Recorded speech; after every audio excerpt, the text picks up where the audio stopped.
Hi hello అందరికీ నమస్తే. అందరూ ఎలా ఉన్నారు? మీరు అందరూ బాగుండాలని మనస్ఫూర్తిగా కోరుకుంటున్నాను. అలాగే ఈరోజు రెసిపీ వచ్చేసి అన్ని పొట్టు ఐటమ్స్ తోటి తయారు చేసినటువంటి మసాలా వడలండి. ఇవి చాలా చాలా బాగుంటాయి. అందరూ హాలిడేస్లో ఇళ్లలో ఉంటారు కాబట్టి ఇలాంటి ఎనర్జీ ఫుడ్ని తయారు చేసి పెట్టండి అందరికి కూడా. ఇది ఎలా తయారు చేయాలి ఈ వీడియోలో చూపిస్తాను. ముందుగా చూస్తారు కదా, ఈ oil packet freedom rice brand oil అండి. ఇది మామూలుగా మనకి వడ్లు ఉంటాయి కదా, అంటే మన రైస్ పాలిష్ పట్టించక ముందు ఉండేటువంటి వడ్లు ఉంటాయి కదా, ఆ వడ్లతో వచ్చినటువంటి పొట్టు ఉంటుంది కదా, ఆ పొట్టుతో తయారు చేసినటువంటి ఆయిల్ అన్నమాట. ఇది ఒక 5-6 నెలల నుండి అయితే నేను యూజ్ చేస్తున్నాను. చాలా బాగుంది ఆయిల్. ఇది హెల్త్కి కూడా మంచిది, చాలా అందరికి కూడా చాలా చాలా మంచిది. ఇది మీకు కావాలనుకుంటే కనుక ఇది ట్రై చేయండి ఒకసారి. సైడ్ ఎఫెక్ట్స్ కూడా అయితే ఏమి లేవండి ఇందులో. నేను వాడుతూ ఉన్నాను. ఇది దాదాపుగా చాలా మంది తెలిసి ఉండొచ్చు. ఒకవేళ ఇంకెవరైనా తెలియని వాళ్ళు ఎవరైనా ఉంటే కనుక ఈ ఆయిల్ని యూజ్ చేసుకుంటారని ఈ వీడియో అయితే చేస్తున్నాను. ఇప్పుడు ఈ ఆయిల్ తోటి నేను స్నాక్ అలాగే ఏ టైంలో అయినా మనకు తినే విధంగా వడలు అయితే తయారు చేసి చూపిస్తాను. చూడండి, ముందుగా వచ్చేసి మినుములు.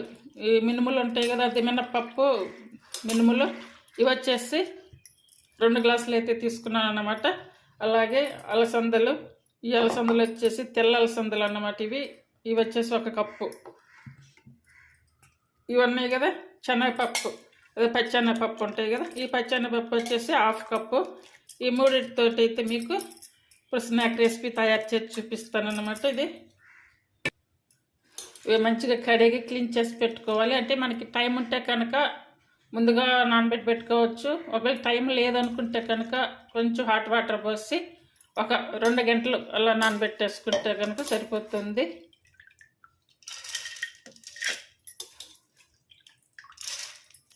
ఇప్పుడు మినుములు వేసుకున్నాం కదా, ఇప్పుడు వచ్చేసి అలసందలు అన్నీ కూడా అది కొంచెం కొంచెం అలా వేసేసుకుంటూ స్టెప్ బై స్టెప్గా అలా పట్టేసుకోవాలి. వాటర్ పడతాయి అనుకుంటేనే వేసుకోవాలి, లేదనుకుంటే కనుక వాటర్ వేయద్దు.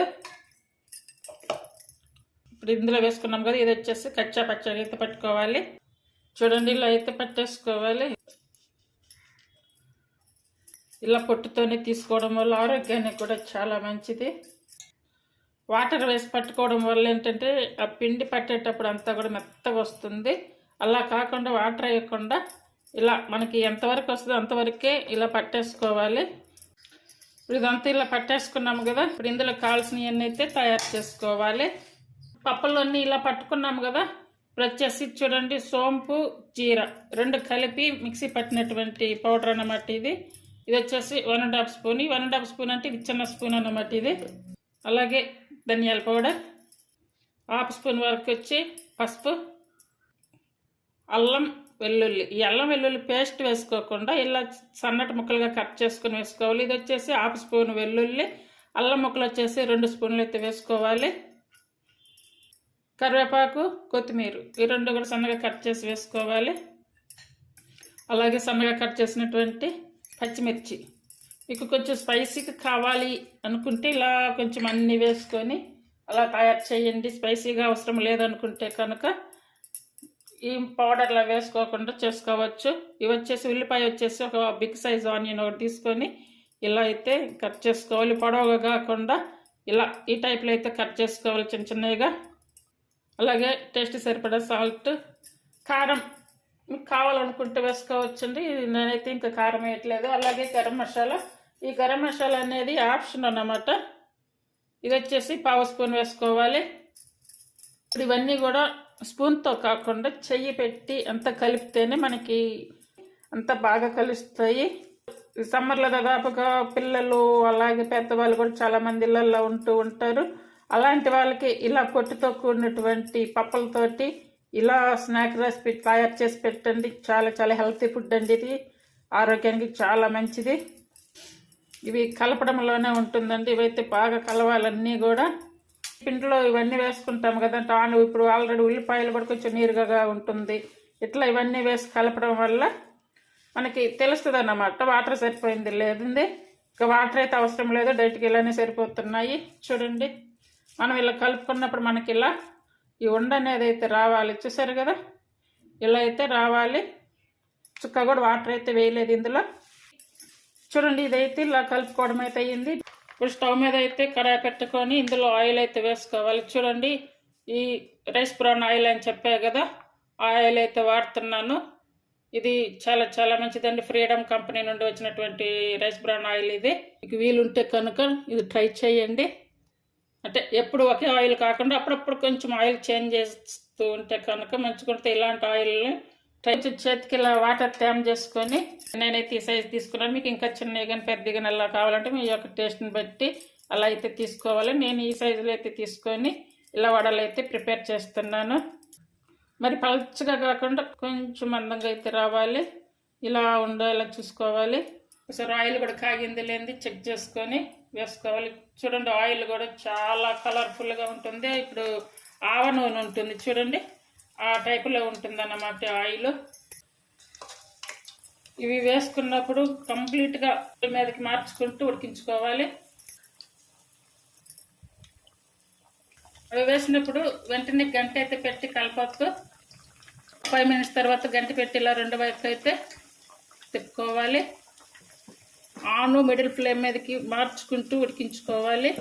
చూడండి, ఇలా మంచిగా కలర్ వచ్చే వరకు అయితే వేయించుకోవాలి. చూడండి, మంచిగా వేగాయి, ఇంత బాగా ఉడికాయి ఇచ్చేసారు కదా. ఇవి తీసి ప్లేట్లో పెట్టేసుకోవాలి.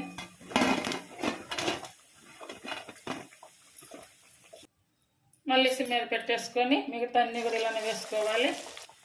ట్రై చేయండి.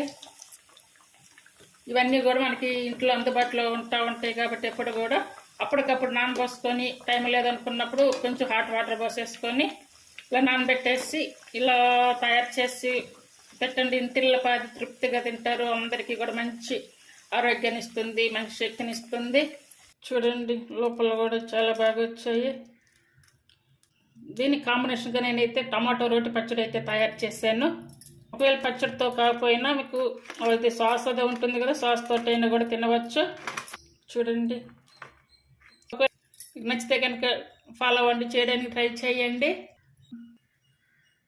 చూడండి, ముందుగా స్టవ్ మీద కడాయి పెట్టుకొని 1/2 స్పూన్ మెంతులు వేసుకోవాలి. అలాగే 1/2 స్పూన్ వరకు ఆవాలు, 1 స్పూన్ వరకు జీర, ఇవన్నీ కూడా కంప్లీట్గా సిమ్ మీద పెట్టుకొని ఆయిల్ వేయకుండా వేయించుకోవాలి. ఇప్పుడు ఆవాలు జీర చిట్టుపట్లాడుతున్నాయి కదా, ఈ టైంలో తీసుకోవాలి. ఒక 7-8 పచ్చిమిర్చి తీసుకోవాలి. 1 స్పూన్ వరకు ఆయిల్ వేసుకోవాలి. ఇవి చూస్తారు కదా, మీడియం సైజ్ అన్నమాట. 5 టమాటాలు తీసుకొని ఇలా కట్ చేసుకోవాలి. ఇప్పుడు 2 స్పూన్ల వరకు ఆయిల్ వేసుకోవాలి. ఇలా మెత్తపడే వరకు మూత పెట్టుకొని వేయించుకోవాలి. టమాటాలు అలా మెత్తగా అయ్యాయి కదా, ఇప్పుడు కొంచెం కొత్తిమీర వేసుకోవాలి. అంటే కొత్తిమీర ఎక్కువ వేసుకోవచ్చు, మళ్ళీ ఫ్లేవర్ వేరుగా ఉంటుంది, కొంచెమే వేసుకోవాలి. అంతా కూడా బాగా కలుపుకొని మంచిగా ఉడికించుకోవాలి. నిమ్మకాయ సగం భాగం అంతా చింతపండు తీసుకొని ఇందులో అయితే వేసుకోవాలి. ఇట్లా ఉన్నప్పుడైతే ఇప్పుడు స్టవ్ అయితే ఆపేసుకోవాలి. అంటే కొంచెం నీరుగా ఉంటుంది కదా, ఇలా నీరుగా ఉన్నప్పుడు కనుక ఆపేసుకుంటే కనుక మనకి పచ్చడి కొంచెం లూజ్గా ఉంటుంది. అంటే పచ్చడి నీరుగా లేకుండా కొంచెం గట్టిగా కావాలనుకుంటే కనుక ఆ నీరంతా పోయే వరకు ఉడికించుకోవాలి. ఈ పచ్చడి నేనైతే ఇప్పుడు రోట్లో దంచుతున్నాను. ముందుగా అయితే ఆవాలు జీర మెంతులు వేసి దంచుకోవాలి. ఈ ఆవాలు జీర మెంతులు అనేవి మరి మెత్తగా దంచాల్సిన అవసరం లేదు, కొంచెం పచ్చగా దంచుకుని ఇప్పుడు ఈ మిర్చి అయితే వేసుకోవాలి. అలాగే చింతపండు, ఇది కూడా ఇప్పుడే మిరపకాయలతో పాటు వేసుకొని మంచిగా దంచుకోవాలి. అలాగే టేస్ట్ సరిపడే సాల్ట్, పచ్చిమిర్చి కూడా పచ్చగానే దంచుకోవాలి. ఈ వెల్లుల్లి ఒక 7-8 వరకు అయితే వేసుకోవాలి. కొంచెం వెల్లుల్లి ఎక్కువ వేసుకున్నా కూడా బాగుంటుంది. అలాగే ఉల్లిపాయలు కూడా ఇప్పుడే వేసుకోవాలి, పచ్చి ఉల్లిపాయలు. ఇప్పుడు ఇవి వేయించుకున్నాం కదా టమాటా, ఇవి వేసుకొని దంచుకోవాలి. ఇప్పుడు ఇదంతా కూడా దంచుకోవాలి. ఇలా ఇంటేస్తే కనుక మంచిగా మెరిగిపోతుంది పచ్చడి. చాలా చాలా బాగుంది. ఇలా వేయించి చేయండి పచ్చడి. ఇలా వేయించుకొని రోట్లో వేసి దంచి చేసేయండి పచ్చడి, చాలా చాలా బాగుంటుంది. ఇదే అండి, ఇప్పుడు ఇదైతే ఒక బౌల్లో తీసుకోవాలి. ఎంత టేస్టీగా ఉండేటువంటి టమాటో పచ్చిమిర్చి పచ్చడి ఇది చాలా చాలా బాగుంటుంది. దీనికి తాలింపు కూడా చాలా సింపుల్గా పెట్టుకోవాలి. చాలా సింపుల్ తాలింపు అయితే ఇప్పుడు పెట్టుకోవాలి. తాలింపు కోసం చిన్న పాత్ర పెట్టుకుని అందులో 1 టేబుల్ స్పూన్ ఆయిల్ వేసుకోవాలి. 1/2 స్పూన్ వరకు జీరా, అలాగే 2 రెమ్మల కరివేపాకు, 1/2 స్పూన్ వరకు పసుపు. ఇప్పుడు జీరా చిటపట్లాడే టైంలో స్టవ్ ఆపేసుకోవాలి. ఇప్పుడు ఈ పచ్చడి అంతా కూడా ఈ తాలింపులో వేసుకోవాలి. ఇప్పుడు ఈ తాలింపు అంతా ఇలా పెట్టేసుకున్నాం కదా. ఇప్పుడు ఈ పచ్చడి అంతా కూడా బాగా కలిపేసుకోవాలి, తాలింపుల్లో కలిసిపోయేలా. అయితే ఈ పచ్చడి కొంచెం స్పైసీగా ఉంది. Thank you for watching.